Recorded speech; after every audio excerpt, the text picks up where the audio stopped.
हे आरक्षण मिळू शकत नाही, ही गोष्ट होऊ शकत नाही, हे प्रत्येकाला माहिती आहे। हे फक्त खरं बोलण्याचं धाडस हा राज ठाकरे करतो, म्हणून कदाचित लोकांना परवडत नसेल। पुन्हा ज्या वेळेला काहीतरी निवडणुकांची वारे व्हायला लागतील, पुन्हा हे विषय काढतील। सतत हीच गोष्ट चालू आहे गेली 20 वर्ष। राजसाहेबांनी तर सांगितलं होतं की मराठा समाजाला आरक्षण मिळू शकत नाही, मग काल GR कसला निघाला। मित्रांनो, आता GR वरून मला तुम्हाला सांगायचं आहे की हिंदी सक्तीचा GR जेव्हा सरकारने काढला तेव्हा ठाकरेंनी सोबत येऊन आंदोलन करण्याचं ठरवलं आणि मग देवेंद्र फडणवीस यांनी पत्रकार परिषद घेतली आणि मग तो हिंदी सक्तीचा GR रद्द केला। GR रद्द होऊ शकतो आणि त्याच्यामुळे मी तुम्हाला हेच सांगतो, कायदा अजून झालेला नाही आणि त्या सगळ्या गोष्टी अजून पुढे व्हायच्यात। आणि हाच जो डाऊट आहे ना, हा जरांगे पाटील साहेबांना पण आला, म्हणून त्यांनी सांगितलं की जर का हे फसवण्याचं काम असेल ना, तर मी विखे पाटील यांच्या घरामध्ये जाऊन उपोषण करेल मरेपर्यंत। आता मित्रांनो बघा, ह्यात काही गोष्टी ज्या आहेत त्या पास केल्या, म्हणजे काय की जे आत्तापर्यंत आंदोलनकर्ते आहेत त्यांच्यावरचे केसेस जे ते मागे घेण्यात आलेत, किंवा ज्यांनी आत्महत्या केली, ज्यांना मृत्यूच्या आहारी जावं लागलं, त्यांच्या कुटुंबाला आर्थिक मदत आणि जो वारसदार आहे त्यांना सरकारी नोकरी हे देण्यात आले, हे आपण बोलू शकतो ते झालं। पण मित्रांनो, प्रश्न येतोय, जर झालं असतं ना सगळं, तर राजसाहेबांची एक पोस्ट आली असते अभिनंदन म्हणून, जरांगे पाटलांचं मराठा समाजाचं सरकारचं ॲटलिस्ट अभिनंदन करण्याचं म्हणून राजसाहेबांनी एक पत्र काढलं असतं, पण ते अजूनही आलं नाही राजसाहेबांचं पत्र। त्यामुळे कुठेतरी एक मनात डाऊट येतोय आणि त्या गोष्टी मला असं वाटतं की काहीतरी राजसाहेब पुढे बोलतील।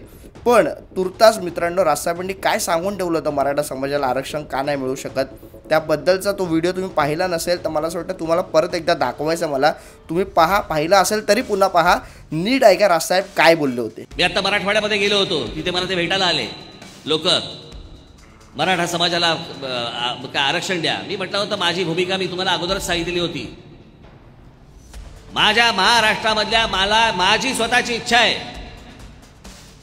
माझ्यात एक धमक पण आहे की ती मी पूर्ण करू शकतो। जे मी पूर्ण करू शकतो त्याचा मी तुम्हाला शब्द देऊ शकतो। माझ्या महाराष्ट्रामध्ये माझ्या हातात सत्ता देऊन बघा, माझ्या महाराष्ट्रामधला एकही तरुण आणि एकही तरुणी कामाशिवाय राहणार नाही। प्रत्येकाच्या हाताला काम असेल, पण ते जातीप्रमाणे दिलं जाणार नाही।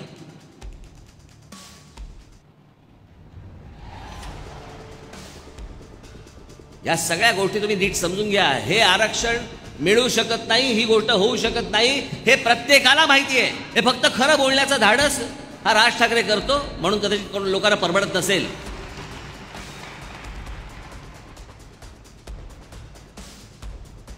पण जी गोष्टच होऊ शकत नाही, मला अजूनही आठवतंय, एक मोर्चा आला होता मुंबईमध्ये, त्या मोर्चाचं मराठा समाजाचा मोर्चा आला होता, खूप वर्ष झाली त्याला। त्या मोर्चाचं स्वागत हे त्याच्या त्या व्यासपीठावरती भाजपचे लोक होते, राष्ट्रवादीचे लोक होते, काँग्रेसचे लोक होते, शिवसेनेचे लोक होते, अजूनही कोणतरी होते, आणि सगळ्यांनी सांगितलं की मराठा समाजाला आरक्षण मिळालं पाहिजे। मग अडवले कोणी? तुम्हाला थांबवले कोणी? फक्त वरवर तुमच्या तोंडाला फक्त पानं पुसायची। हे आरक्षण देऊच शकत नाही, हे आरक्षण मिळूच शकत नाही। घटनेमध्ये बदल करायला लागतील, वेगळं अधिवेशन घ्यायला लागेल, आणि हा फक्त मराठा समाजाचा विषय नाहीये बाबांनो, पहिले गोष्ट नीट लक्षात घ्या। हा फक्त महाराष्ट्रातल्या एका जातीचा विषय नाहीये, प्रत्येक राज्यांमध्ये ज्या जाती आहेत त्यांचा पण तो विषय आहे। सगळ्या चव्हाट्यावरती आणावे लागतील, कोणाची हिंमत नाहीये, एकाही राजकीय पक्षाची हिंमत नाहीये। एक जर विषय काढला इथे महाराष्ट्रामध्ये, तर बाकीच्या सगळ्या राज्यांमधल्या जातीवरती डोकं वरती काढतील, प्रत्येकाला नाकी नऊ येईल।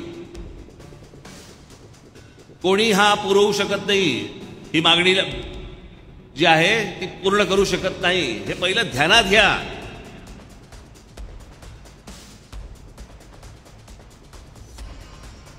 कोणताही समाज, कोणतीही जात हाताला कामाशिवाय राहू नये, ही माझी भावना आहे।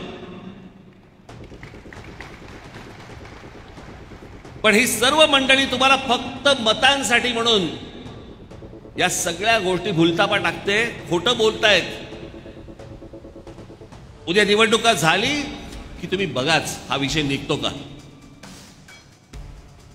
पुन्हा ज्या वेळेला काहीतरी निवडणुकांची वारे व्हायला लागतील पुन्हा हे विषय काढतील. सतत हीच गोष्ट चालू आहे गेली 20 वर्ष. बघा मित्रांनो, जेव्हा जेव्हा निवडणुका येतात तेव्हा 20 वर्ष झालं हेच चालू आहे. मराठा समाजाचं आरक्षण हे त्या सगळ्या गोष्टी पुढे आणल्या जातात आणि त्यामुळे हे आरक्षण मिळू शकत नाही असं राजसाहेबांचं मत आहे. तुम्हाला काय वाटतं, हे आरक्षण मिळालं आहे हे नक्की मिळालं आहे की तुम्हाला पण राजसाहेबांचे विचार जे आहेत त्याबद्दल तुम्ही सहमत आहात? मला कमेंटमध्ये नक्की सांगा. तुर्तास थांबतो. जय हिंद, जय महाराष्ट्र.